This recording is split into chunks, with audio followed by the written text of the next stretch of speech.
Bonds are one of the most sought after items in all of Old School Runescape, as it's the only item you can buy with gold or real money that grants membership. But lately, bonds have continued to go up and up in price, becoming unaffordable to new players and casual players. Today, we're going to dive into the market of bonds and analyze the price trends on this unique item. If you watch to the end of this video, you'll know the best time to buy bonds to save the most amount of GP. As always, if you enjoy this video, drop a like, it really helps out the channel a lot, and let's get into it. Since bonds were released in March of 2015, they've gone up in price every single year. On screen now is a chart I put together tracking the price of bonds from its release date.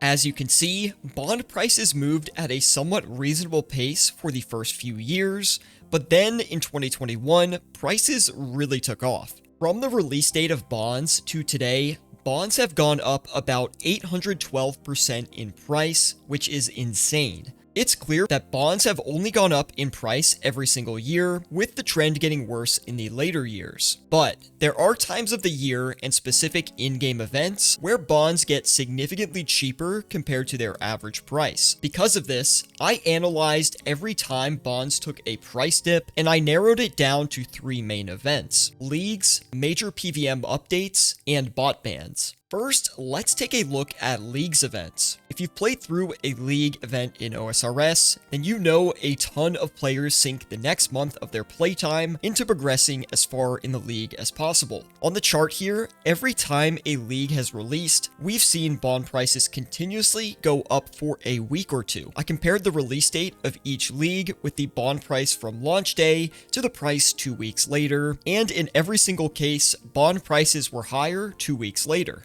I have a feeling that many players may also be playing the main game on an alt account during the time of the League's release, which is causing demand for bonds to go up. I want to point out that in Leagues 4, the bond price was actually slightly lower week 2 than the price on the release date, but that is honestly pretty negligible considering it is only a 100k difference. Major PVM updates were also an area I saw price dips on bonds, and with a different effect from Leagues. I analyzed the release of each existing raid in OSRS, as well as 2 major PVM releases. In almost all cases, bonds were lower both 1 week and 2 weeks after the release. The only exception to this trend is on the release of Theater of Blood, where bonds pretty much stayed the same price, but increased 100k from the release date to their week 2 price, which is negligible. The last trend I noticed was on bot bans. Now, this is a really tricky one because when Jagex announces bot bans, it's usually after the fact that the bans have already occurred, which means the date of the announcement doesn't reflect any specific trend. That being said, I did see an interesting price movement on bonds on September 16th of 2025 when Jagex announced that they'd be cracking down on RWT. When that announcement was made,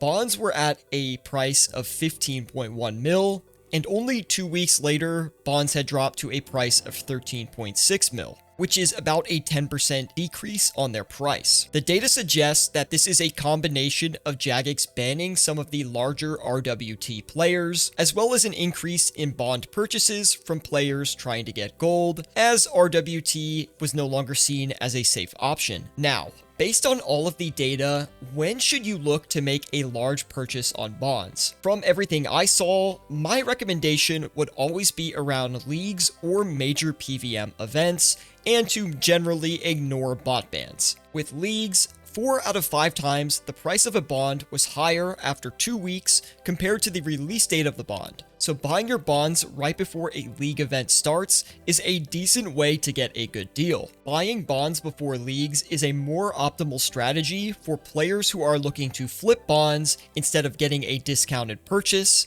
as the price of bonds will rise with the league being released and leads to a short-term, predictable flipping opportunity. With major PVM updates, the price of the bond was lower after 2 weeks compared to the release date of the content. This is the best opportunity for players to pick up bonds at a discounted price. For example, let's say you were interested in 3 months of membership or 6 bonds total. If bonds are at 15 mil each, you'd expect a discount of about 6% on average 2 weeks after a PVM release, which comes out to be about 900k in savings per bond for a total savings of 5.4 mil when you spend 90 mil. Now, that might not seem like a lot, but keep in mind that I only compared the price of the bonds from the release date of the content to 2 weeks after the release and not any longer. In almost all cases, the price of the bonds recovered after about a month or 2 months after the release. For example, in the Desert Treasure 2 release, bonds were up to 8.8 mil by mid-September, so players who bought bonds 2 weeks after the Desert Treasure 2 release would have ended up saving 11% per bond after only 1 month. As always, thank you all so much for watching, drop a like if you enjoyed, and I'll see you in the next video.